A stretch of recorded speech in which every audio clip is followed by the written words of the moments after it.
here with Sticky Fingaz on the set of Changing the Game. How are you, sir? Lounge. I'm good, sir. All right, good to meet you. Good to Likewise. meet you. Tell us about what you do and what you're doing here on the set. What I do it all, baby. and what I'm doing on the set, man, I'm playing the character of Craig, which is a street entrepreneur. And you know, basically it's like my character, the name of the movie is Changing the Game, but my in particular character makes a whole 180 change. I started off being like just an average street thug that, you know, is dealing in drugs and wilding and everything. But towards the end of the movie, I make a complete 180 and I change my whole lifestyle. I go legit, open up a barbershop. I start doing good things for the community. And one of the lines, actually, a police officer drives by and he says, "What's up?" to me. I'm like, "Hey, what's up, officer?" Da, da, da.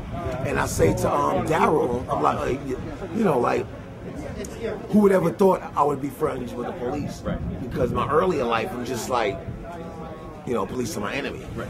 Now I'm like a community person and living my life, you know, honest, and so, you know, the whole entire movie does that, especially for Sean Riggs' character, which is Daryl.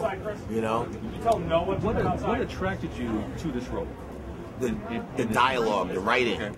You know, Rel, he's an incredible director and writer. He wrote the script, and I read it, and I was like, wow, it's very character driven. Like you know, it's not so many like explosions and action scenes.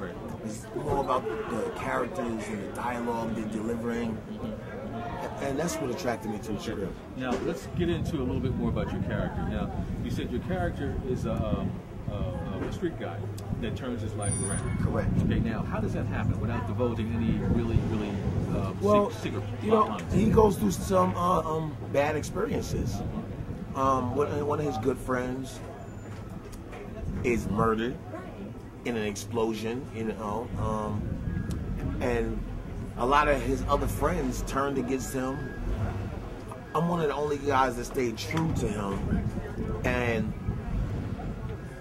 you know, I come to the conclusion that this is not the way I want to live my life. You know, I want to change it around, and I want to be legit, and I want to make honest money, and be a, you know, outstanding person in the community. Now, how do you think that approach to your character from the storyline is going to affect young people? How do you feel that will affect young people? Well, ultimately, it's just a movie. It's just entertainment. I think people will be entertained, but on a larger scale, if you look deep into the movie, I think, you know, they'll pull something from it and be like, you know what? I'm living like the early Craig. That's my character's name. Like the early Craig, and I need to be more like the later Craig in the movie. That is, you know. Now, how did you get started doing this? Acting? Yeah.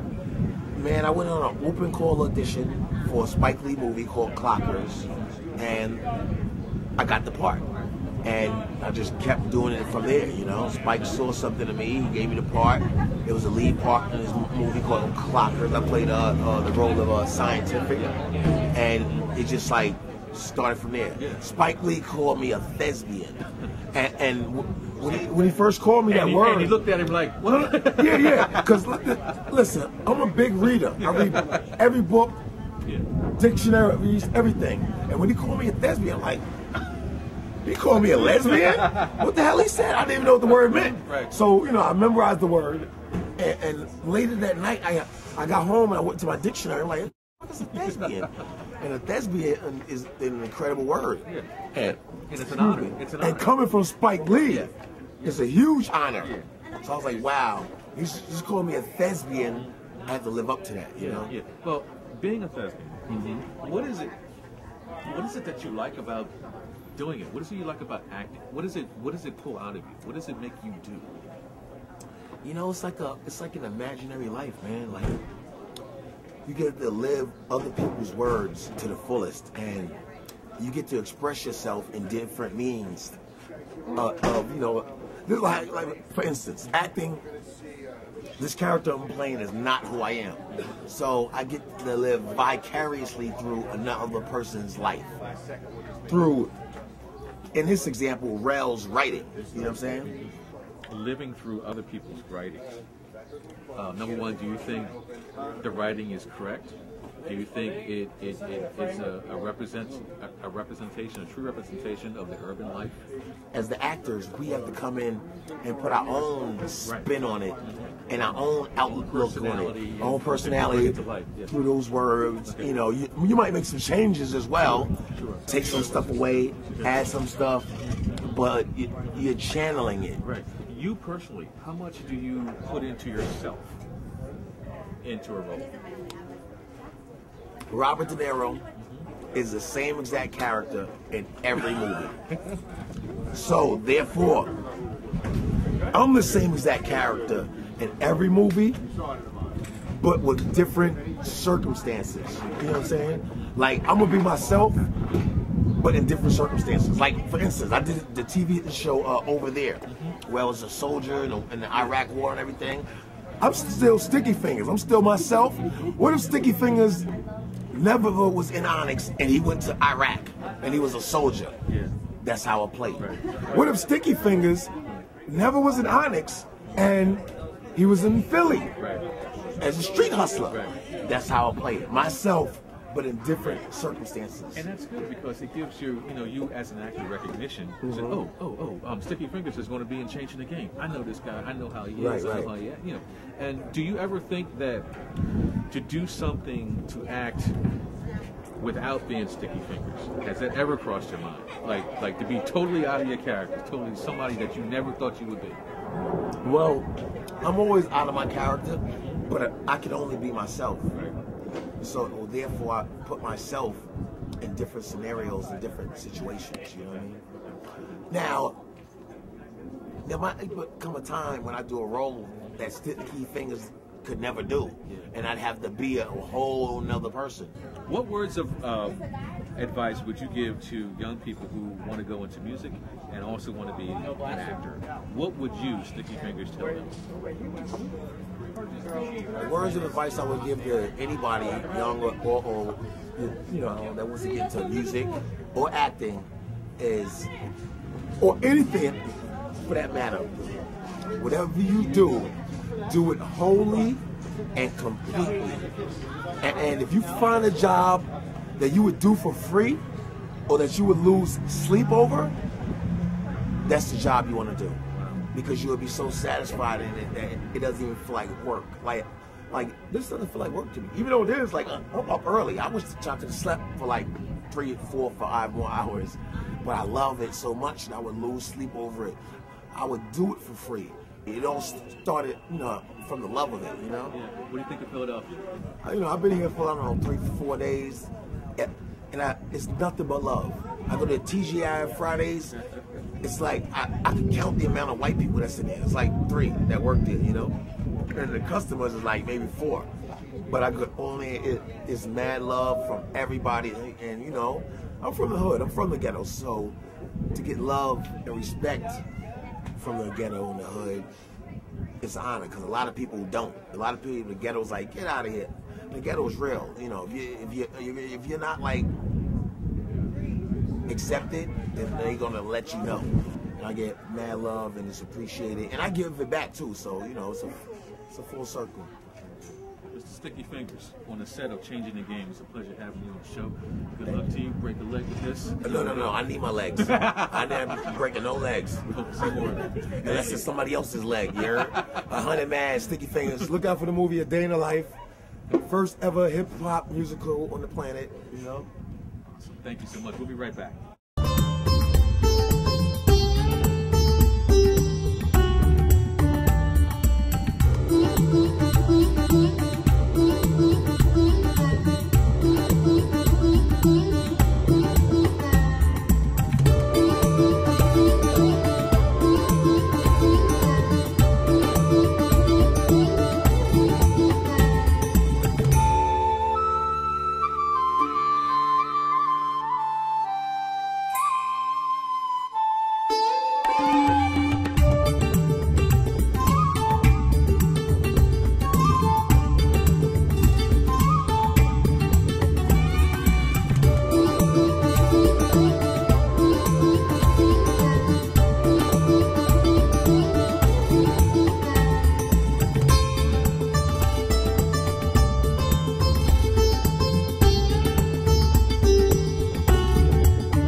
you guys doing? Good. All right, great. What's your name? Chris. Chris, and what's your name? Mike. Okay.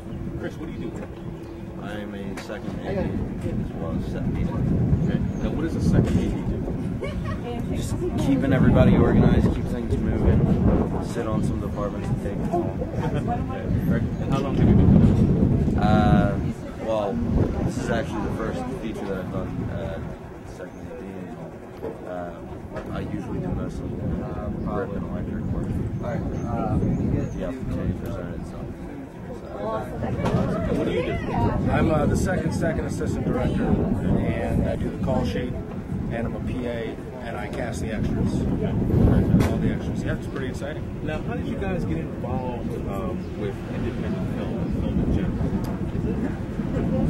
So this is my first feature. It's my first real work in the industry. I do commercial production for a company based out of Brooklyn, New York. And I met the first assistant director, Dan Sinisi, on a short about a month and a half ago. He invited me on the project. So I really have no idea what I'm doing. Kind of just flying by the seat of my pants. Pretty cool stuff. And what is the most important thing that you say you enjoy about the work that you do? I kind of like the chaos. It's kind of organized chaos. Controlled chaos. Yeah, nobody really knows. Everybody knows the main goal, the end game, but you know, it's pretty exciting every day. Every new challenges present themselves, and it's pretty sweet. Okay. What kind of challenges have you come across so far? Murphy's Law. Anything that you don't want to have happen will happen. Any words of advice for those who are watching to get into what you're doing? How would they go about that? How would they start off as being an AD or a second AD? To be honest with you, you just got to get on any project you can and work as hard as you can. Yeah, and with a smile. Yeah, you know, you got to enjoy what you're doing. You got to kind of just, like you said, roll with the punches, but you got to work as hard as you possibly can. Opportunities will present themselves, and if you work hard and you do it well and you get along with people, you know, people will notice. People in high places will notice, and you get your opportunity, and you got to take advantage of it. Fantastic, guys. Thank you very much. Thank you for stopping by. I know you guys got work to do. Absolutely. So, all right, break a leg. Thanks. So on this production, I'm the gaffer. Okay. So for those of you... yeah, tell us what a gaffer is. Okay, yeah, you might see it's one of the funny credits at the end of the movie that you might not know what it is. Basically, it's in charge of the lighting department. So I work with the key grip and our best electric and best grip to set up the lights, run power for the whole movie. Take us through like a normal day for a gaffer. Okay, well, the first thing we do is we talk with the director of photography, Bob, about what we're doing.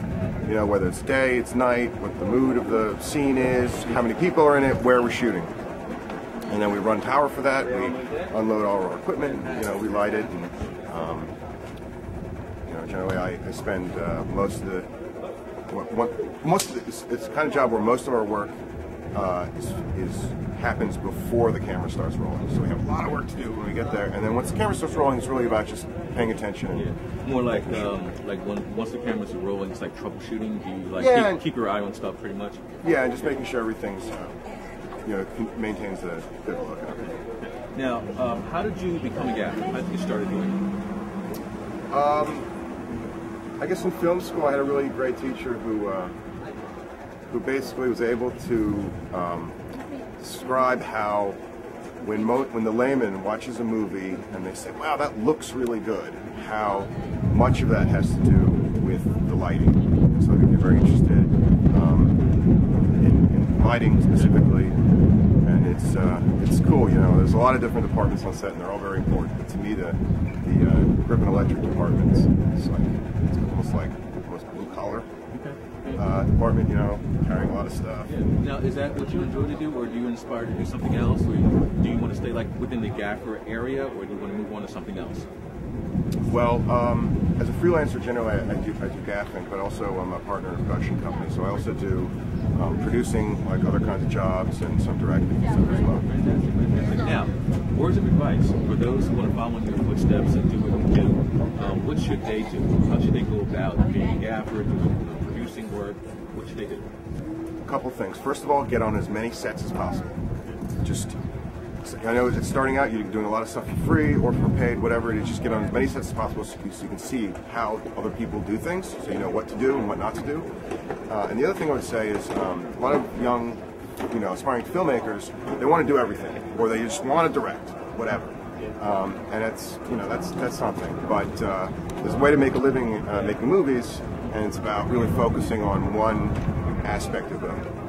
So you can't be a master in every department, you know. So really focusing on, at a young age, on one kind of department, really getting interested in the art department, working in that department, or hair and makeup, or whatever it is. And I think that's really good, because then you continue to kind of refine that there's more specific thing, instead of trying to spread yourself out. We're not picking them up until 10 after 10 because they didn't wrap. We're here with Coach here on the Actors Now. Coach, thank you so much. Thank you. All right. Prince Machiavelli has a strong spiritual influence to you. Yeah. Could you talk a little bit about that? Yeah. Well, I mean, it has a lot to do with the film. It's just as far as that kind of mindset back then was unusual. To have that kind of insight about people's behavior and how they act and react to things before they happen, and how to oftentimes manage a lot of people, or even a small level of people. And also what's important about that is he taught people a lot of times how to deal with your friends as well as your enemies. So on that level, I thought that it would be a good way to integrate that into the fabric of this film, because in that way it helps the storyline drive, because it's interesting philosophy that people may or may not fully grasp, but I tried to put it into the film in a way that even the most cavalier filmmaker can say, okay, I understand why that's in there and why it's happening and why it's driving the story forward.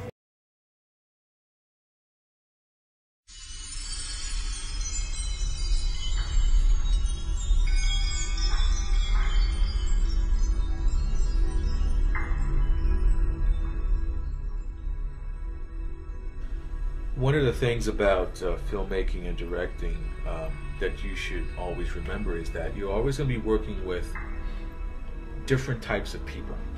And with different types of people comes different personalities. So you have to learn how to deal with those personalities accordingly. Actors are all individuals, just like you and I, that have individual needs. So in order to get the best performances out of an individual actor, is to sit down with them, find out or try to determine what their motivation is for the scene, discuss the scene with them, and have them act naturally to the words that are on the page, and have them add a bit of their own personality to the written word. And as time goes on, you'll see them develop sort of a second nature to the written word, and also bring into their own personal experiences and personal viewpoints into the script. You really have to listen, you have to talk to them, you have to express what you want to come across in the scene, what the scene is about, and also you really need to find out where they're coming from as far as how they're attempting to approach and work the scene. It's important that they rely on their own personal experiences to get a true performance, a simple, true, clean performance. That's what you're always looking to achieve when you're directing actors. When we shot on Columbus Boulevard a few months back, of course it was raining again, and we had to adjust accordingly to that. It wasn't that bad that day, but you know, there was impending rain. It had rained earlier, and it looked like it was going to rain again. And you know, I was speaking to my my producer wife, Nanette, and we're saying, well, you know, we're just going to do what we can do. We have no control over the elements, not that we want to. So you know, we just had to shoot what we had to shoot, and just get it in and out as best as we could. That's one thing with guerrilla filmmaking, is that you know, you have the necessity of getting into a scene quickly and getting out of it quickly. Shoot it and go. And that's what we've been doing with Onyx thus far. A lot of times, you know, a writer may write you a beautiful, brilliant script, but there isn't any practical way of shooting it. And since you are an independent filmmaker, finances may be an issue, securing locations may be an issue. So you have to take into account that maybe some of these things in your script can't be done. Pleasure of working with a gentleman by the name of Chris Fader. He had a really nice SUV with all the emergency lighting on it and everything. So it gave us the real nice impression of a police SWAT SUV type of vehicle, and he was a joy to work with. There's always planning that has to be involved, and you do that with your producer if you have the luxury of having a producer. You're working out schedules, it's a big deal. Working with the film office in your town, that's another issue that you need to be involved with, or to know about actually. And also insurance. You really do need insurance when you do an independent film in Philadelphia. That's one of the most important things that we had to secure before we actually started doing any shooting at all. Insurance is very important. It's just like, you know, having an extended family. You get to know them, you get to know their personalities, and you get to know their strengths, you get to know their weaknesses, and you know, you just follow through with it. You don't give up. You really need to figure out from the start, is this a group of people that I can work with for a long period of time and get this job done, get this film done. So again, I can't stress strongly enough that a film is a collaboration. It may be a director's vision, but it's also a director of photography and a producer who help you get your job done. And the producer, in my case, kept me on point to see my vision through and to stay on track.